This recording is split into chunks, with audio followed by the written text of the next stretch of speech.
Greetings to everybody. तो ये जो मैं टेस्टमनी दे रही हूँ ये मेरी खुद की ही एक ऐसी टेस्टमनी है जिसमें किस तरह से पावर ऑफ फेथ से मैंने अपने प्रोफेशनल वर्क को एक्सपैंड किया है स्लोली। तो ये उन दिनों की बात है जब 2009 में मैंने अपनी इंटर्नशिप फिजियोथेरेपी की कंप्लीट की।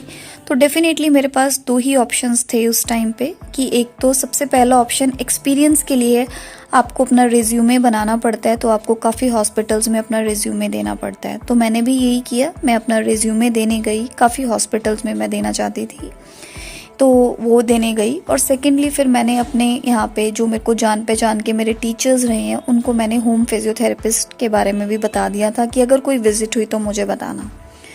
तो ऐसा हुआ कि मैं काफ़ी मंथ्स तक, ऑलमोस्ट फॉर अबाउट 6 मंथ्स में काफ़ी डिसअपॉइंट रहती थी।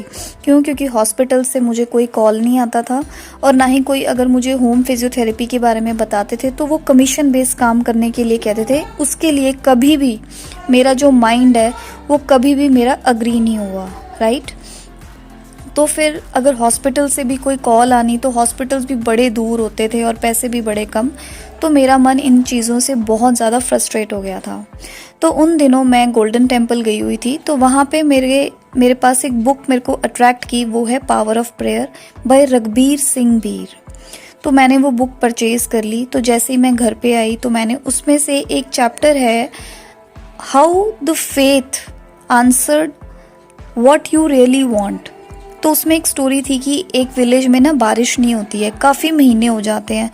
तो फिर क्या होता है, जो फसलें होती हैं वो सूखने लग जाती हैं। तो सूखने लग जाती हैं तो फार्मर्स को बहुत ज़्यादा डर होता है कि अब हम अपनी फैमिलीज़ को किस तरह से खाना वगैरह खिलाएंगे। काफ़ी ज़्यादा प्रॉब्लम्स आनी स्टार्ट हो जाती है।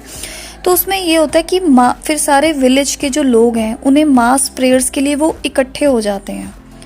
तो मास प्रेयर्स में वो फिर प्रेयर करते हैं यूनिवर्स से कि आप किस तरह से बारिश ले आएं यहाँ पे, ताकि हमारी फैमिलीज़ का सर्वाइवल अच्छे से हो सके। तो वहाँ से कोई स्ट्रेंजर निकलता है तो वो पूछता है कि आप ये क्या कर रहे हो।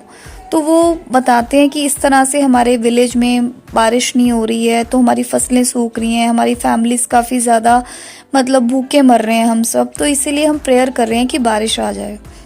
तो वो कहता है कि आपको पूरा भरोसा है, क्या आपको पूरा मन से भरोसा है कि बारिश आएगी ही आएगी। जो मास प्रेयर्स में लोग होते हैं वो कहते हैं हाँ जी बिल्कुल आएगी। तो वो कहता अगर आपको इतना भरोसा है कि बारिश आएगी ही आएगी तो फिर आप साथ में अम्ब्रेला क्यों नहीं लेके आए। अगर भगवान ने इतनी ज़्यादा तेज बारिश कर दी तो फिर आप कैसे भागेंगे, आपके पास कोई प्रोटेक्टिव शील्ड भी तो होनी चाहिए।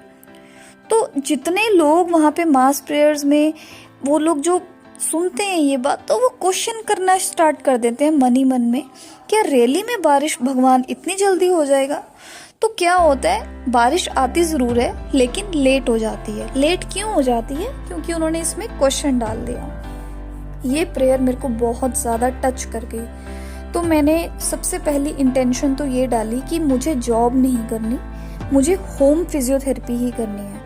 तो मैं रोज़ जल्दी मैंने सुबह उठना शुरू कर दिया। मैं अपना पूरा ब्रेकफास्ट करके रेडी हो जाती, अपना बैग रेडी करके रखती, पूरा रेडी होके बैठ जाती थी और ऐसे तैयार होके बैठती थी जैसे मुझे आज कॉल आएगा ही आएगा। मेरा फ़ोन साइड पे होता था, पड़ा होता था और मेरे अंदर एक फेथ था कि मेरे को कॉल आएगी ही आएगी। ये मैं 2009 की बात कर रही हूँ। तो जब मेरे अंदर ये फेथ का सीड इनकलकेट हो गया तो अगर मेरे दोस्त या मेरे कोई मित्र, कह लीजिए आसपास के फ्रेंड्स, रिलेटिव पूछते थे कि अंजलि थे आपका काम कैसा चल रहा है, तो मैं हमेशा यही बोलती थी सब अच्छा है। कोई डाउट नहीं होता था, कभी मैंने उनसे पूछा नहीं कि देखिए मेरा तो काम ही नहीं बन रहा। तो सिर्फ 2 दिन ही निकले, 3rd डे, मैं फिर से रिपीट कर रही हूँ, पूरा 3rd डे मुझे कॉल आ ही गया। मेरे फ़ोन पे एक अननोन नंबर से कॉल आता है। तो उन्होंने मुझे बोला कि हमें फोर्टिस हॉस्पिटल से आपका नंबर मिला है, जो कि आज तक मैं कभी फोर्टिस हॉस्पिटल गई ही नहीं। और उन्होंने मुझे रिक्वेस्ट की कि आप हमें प्लीज़ होम फिजियोथेरेपी दे दीजिए। तो मेरे घर से बिल्कुल नज़दीक ही था उनका घर। तो इस तरह से मैंने फिर अपनी होम फिजियोथेरेपी कॉन्टिन्यूटी में की। इस तरह से जो मेरा फेथ था, फिर मैंने बहुत ज़्यादा ग्रैटिट्यूड पे किया। तो जैसे ही जब यूनिवर्स आपकी कोई भी विश ग्रांट करती है उसको होने के बाद भी ग्रैटिट्यूड आपका होना चाहिए और उसके पहले भी आपका ग्रैटिट्यूड होना बहुत ज़्यादा ज़रूरी है। अपने फेथ को कभी भी तोड़े ना। हो सकता है आपका जो फेथ है 2 दिन 4 दिन कभी महीने भी लगते हैं। वो जो वेटिंग लिस्ट है ना आपकी, उस वेटिंग लिस्ट में आप अपने क्रिएटिव काम करें, तैयार इस तरह से होके बैठें कि आपका तो काम अभी हुआ ही पड़ा है। ठीक है, तो इस तरह से मैं आज भी भगवान को बहुत शुक्रगुजार करती हूँ और आज 2021 हो गया है, आज भी काम का भंडारा ही भंडारा है।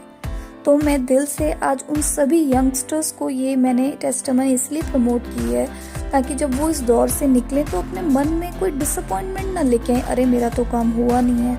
वो वेटिंग टाइम पीरियड को वेलकमिंग टाइम बनाएं, नया सीखें, बैठें और बिल्कुल रेडीनेस के पोजीशन में रहें कि आपका आज ये काम होगा ही होगा। Thank you so much.